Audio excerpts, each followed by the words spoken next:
धाकड़ खबर, बेखौफज़ुबां, बेबाक अंदाज।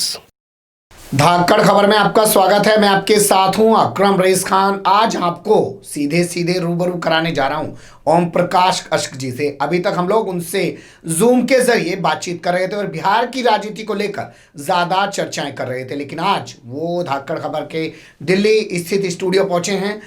मौका अच्छा है, उनसे बात की जाएगी आज बंगाल की पृष्ठभूमि को लेकर, क्योंकि आज बंगाल में एक नई पटकथा लिखी जा रही है। ममता बनर्जी के सबसे बड़े सिपहसालार समझे जाने वाले शुभेंदु अधिकारी जो हैं वो भाजपा का दामन थाम चुके हैं। उनके साथ कई सारे विधायकों ने भी भाजपा का दामन थाम लिया है और सांसद महोदय भी एक ममता का साथ छोड़कर भाजपा के साथ चले गए हैं। इस पूरे सीन को कैसे देखा और समझा जा सकता है? क्या ममता बनर्जी 2021 में वापस कर पाएंगी, या जिस तरीके से मुकुल रॉय ने पहले भाजपा के साथ जाके लोकसभा चुनाव में एक तरीके से ममता का किला ढा दिया था, ठीक उसी तरीके से शुभेंदु अधिकारी क्या विधानसभा में ममता का किला ढा देंगे? और ये भागदौड़ आखिर बंगाल में मची हुई क्यों है?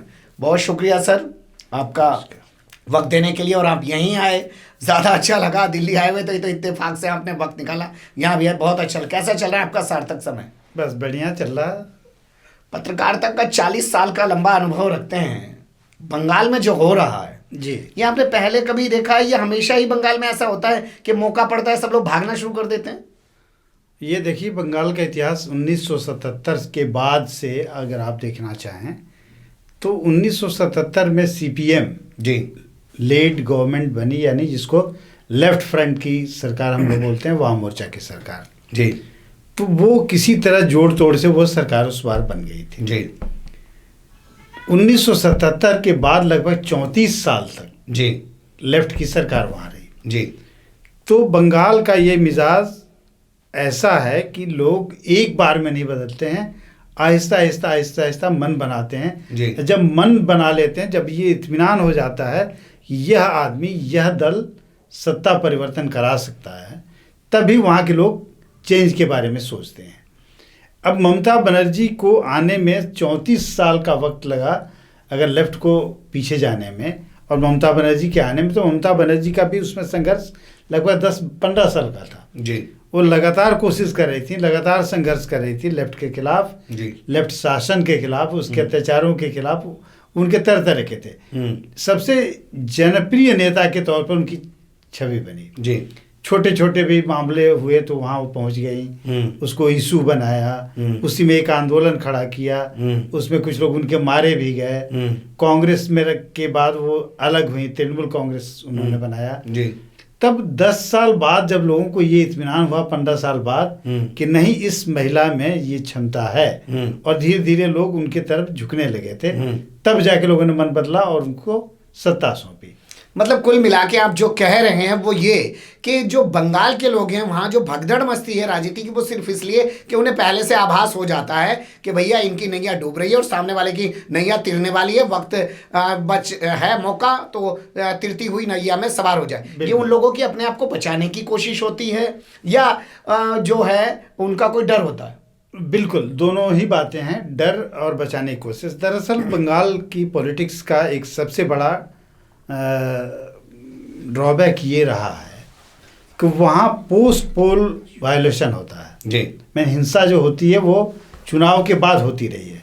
ये लेफ्ट तक ये सिस्टम चला कि लेफ्ट के शासन में चुनाव के पहले कोई हिंसा नहीं होती थी, चुनाव के बाद लोग मारे जाते थे। अब इस बार एक नया ट्रेंड डेवलप किया वहाँ कि चुनाव के पहले लोग मारे जा रहे हैं, लोग सताए जा रहे हैं, लोग उजाड़े जा रहे हैं, आग लगाई जा रही है, यानी एक डरे हुए लोग। तो डराने की भी कोशिश हुई, ये दोनों ओर से हुई है। ये किसी एक को नहीं आरोपित करेंगे कि ये टीएमसी की देन है या बीजेपी की देन है, ये दोनों के बीच, लेकिन मूलतः क्लैश इन्हीं दोनों के बीच हुआ। दूसरा कि कुछ लोग भयवश, एक तो उस तरह से डरे हुए थे, कुछ लोग, कई लोगों के नाम, बड़े बड़े घोटाले जो वहाँ हुए हैं जी, उन घोटालों में उनके नाम आए, नारदा सारदा घोटालों में कई पॉलिटिशियंस के नाम आए जी। उन पॉलिटिशियंस ने सबसे पहले लपक के बीजेपी का दामन थामा। नाम गिराने की जरूरत नहीं है, नाम लेना थोड़ा अनुचित लगेगा ऐसे मौके पर। वहाँ से ये शुरुआत होती है। उसके बाद अब जो भी उनके पीछे उनके अनुयायी, कुछ अच्छे लोग कुछ बुरे लोग, अब धीरे धीरे सटने लगे। आज जो कुछ भी एपिसोड वहाँ हुआ, जिस तरह से एक अमित शाह का जाना 2 दिन के दौरे पर, बड़ी तैयारी के साथ लोगों को तोड़ने की योजना, और 9 लोगों का एक साथ 9 विधायकों का जाना। आश्चर्यजनक यह है कि 9 विधायकों में सिर्फ टीएमसी की 6 नहीं है, 6 हैं।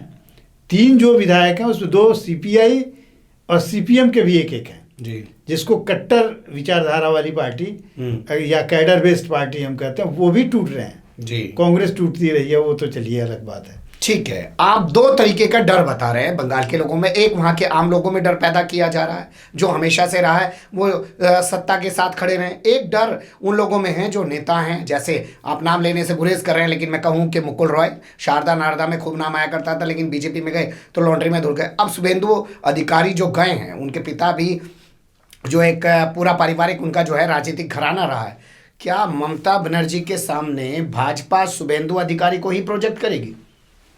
देखिए, आज की सभा में ऐसा कुछ स्पष्ट तो नहीं कहा, लेकिन जो वो एक तरह से तरजीह दी गई शुभेंदु अधिकारी को कि शुभेंदु अधिकारी दिल्ली आते हैं और अमित शाह के साथ वो विमान से पहुंचते हैं या हेलीकॉप्टर से मेदिनीपुर पहुंचते हैं सीधे, और उस सभा में पहला भाषण अगर होता है तो शुभेंदु अधिकारी का होता है। जिस तरह से जोरदार ढंग से वो बोलते हैं, और वो मेदिनीपुर का जो इलाका है वो शुभेंदु अधिकारी के क्षेत्र का इलाका है, जहां माना ये जाता है कि उनके प्रभाव क्षेत्र में 25-26 विधानसभा के इलाके हैं जहां उनका दबदबा है, जहां वो जीत दिला सकते हैं। तो उस इलाके में उनकी सभा होती है, शुभेंदु अधिकारी उसी रूप में प्रोजेक्ट किए जाते हैं। इसलिए ये अनुमान तो लगाया ही जा सकता है कि शुभेंदु अधिकारी भविष्य में सीएम पद के बीजेपी की ओर से उम्मीदवार हो सकते हैं। तो दिलीप घोष का, बाबुल सुप्रियो का, मुकुल रॉय का, अर्जुन सिंह का और तमाम जितने लोग आज तक मेहनत कर रहे हैं भाजपा में, उनका क्या होगा? क्या वहां अंदर एक कलह शुरू हो जाएगी? अंतर कलह निश्चित तौर पर होगी। मनमुटाव है, पहले से भी मनमुटाव चल रहा है। पुरानी टीम, नई टीम, बीजेपी की जो मूल टीम रही है, जो बाद के लोग आते रहे हैं, उनको तरजीह मिल रही है, तो इसका क्लैश अभी भी है। लेकिन जो बीजेपी का केंद्रीय नेतृत्व है, उसका आभा मंडल इतना बड़ा है कि आप देख लीजिए कि जिन बंगाल के नेताओं को बीजेपी में शामिल होना था, वो बंगाल के अध्यक्ष के सामने ही शामिल हुए। वो शामिल हुए किसके सामने? तो अमित शाह के सामने। वो शामिल होंगे किसके सामने? तो जेपी नड्डा। यानी उनको केंद्रीय नेतृत्व पर ज्यादा भरोसा है, उनका ज्यादा भय है, और केंद्रीय नेतृत्व को आगे किसी की चलती नहीं है। या केंद्रीय नेतृत्व अपने आप को इतना बड़ा बनाए रखना चाहता है कि जो छोटे छोटे गुट हैं अगर भाजपा के अंदर, वो कभी उभर ना पाए। तो आवाज उठे भी अगर विरोध की, तो वो वहां से सिग्नल हो और दब जाए। क्या मान लीजिए अगर बीजेपी शुभेंदु अधिकारी को सीएम पद का चेहरा बना लेती है, तो ममता बनर्जी को टक्कर दे सकते हैं? देखिए, ममता बनर्जी के बाद उनके कैबिनेट में 3 नाम जो हुआ करते थे उनके साथ, एक मुकुल राय, शुभेंदु अधिकारी, ममता बनर्जी के बाद आते थे। बाद में एक नाम और शुमार हो गया जो ममता बनर्जी के भतीजे हैं, अभिषेक बनर्जी जी।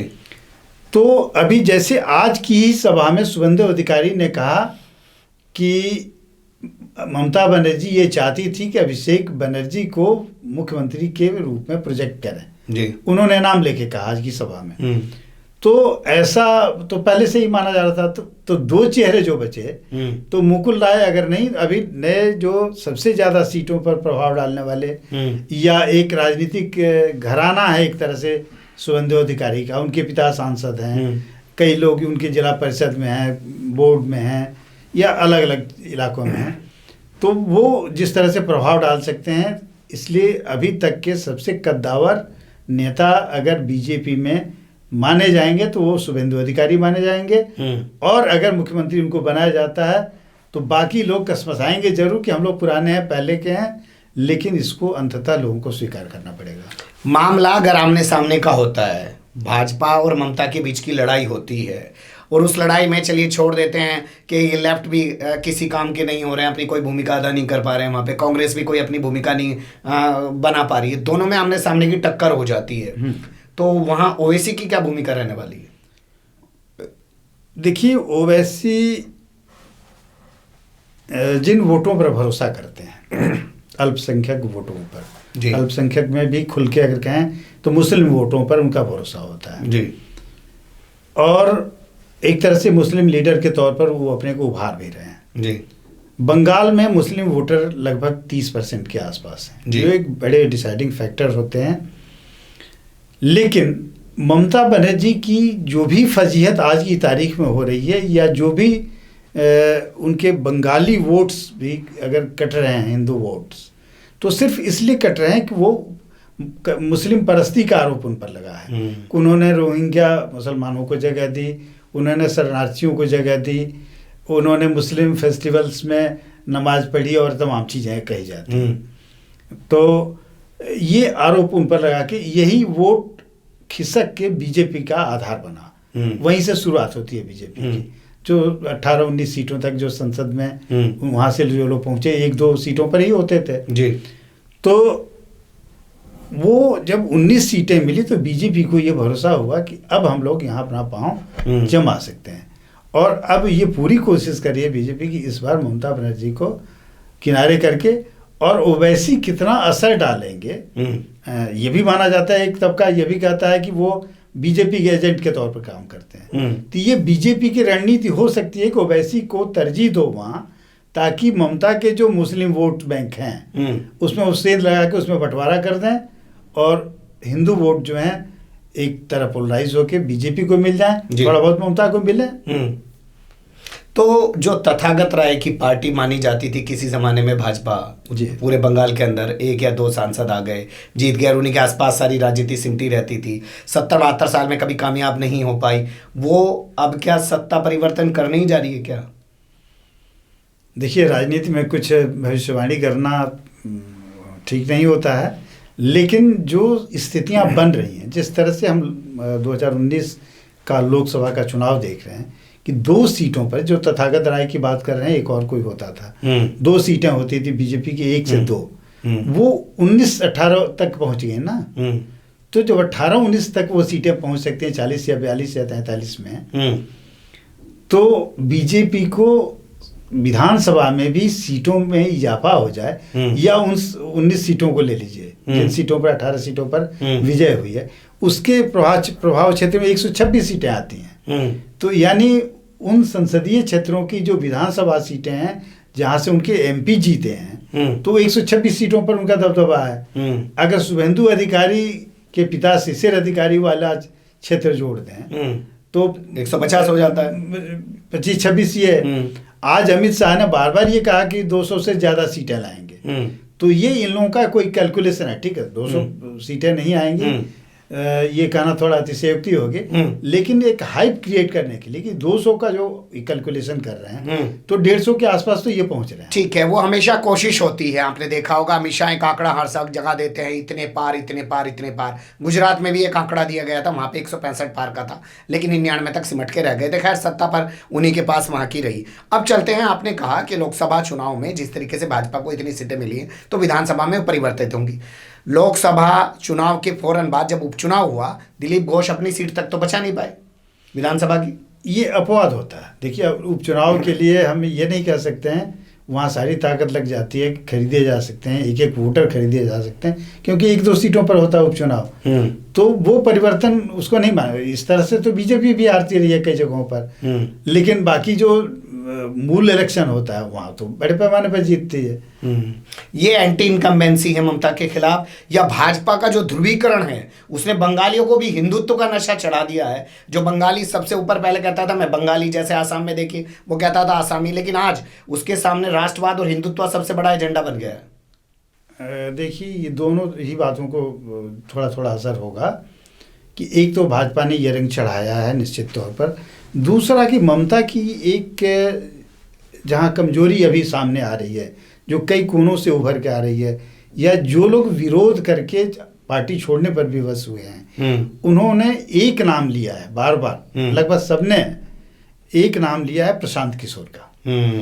प्रशांत किशोर को बंगाल का समाज, जो अपने को बंगाली समाज कहता है, वो कबूल करने के लिए तैयार नहीं है, जबकि सारी रणनीति सौंप दी है ममता ने प्रशांत किशोर को, अपने भतीजे अभिषेक बनर्जी। बहुत शुक्रिया। आपकी आखिरी जो ये लाइन है कि प्रशांत किशोर की वजह से ममता बनर्जी को खामियाजा उठाना पड़ रहा है, लेकिन ममता बनर्जी हैं कि प्रशांत कुमार की बनाई हुई पीके की जो रणनीति है उसी के सहारे वो आगे बढ़ रही है। देखना दिलचस्प होगा क्या पीके ममता बनर्जी की नैया तीसरी बार पार लगवा पाते हैं या नहीं, या वो तमाम कोशिशों के बावजूद तीसरी बार नैया पार करने की कोशिश में लगी हुई ममता की नैया को डुबो ही देते हैं और भाजपा 70-72 साल का जो आज तक इतिहास नहीं रच पाई है वो वहाँ इतिहास रच देगी। आज का घटनाक्रम बंगाल की राजनीति के लिए बहुत बड़ा घटनाक्रम है, उसे बहुत सारे पहलुओं से और भी देखा समझा जा सकता है, लेकिन वक्त का तकाजा होता है। हम लोग चाहते हैं 20-22 मिनट में कुछ चीज़ें समेट के आपके सामने रख सकें। तो बने रहेगा धाकड़ खबर के साथ, फिर ऐसे ही किसी सुलगते हुए या उलझते मुद्दे लेकर हम आपके सामने होंगे हाजिर। फिलहाल अभी हमें दें इजाजत।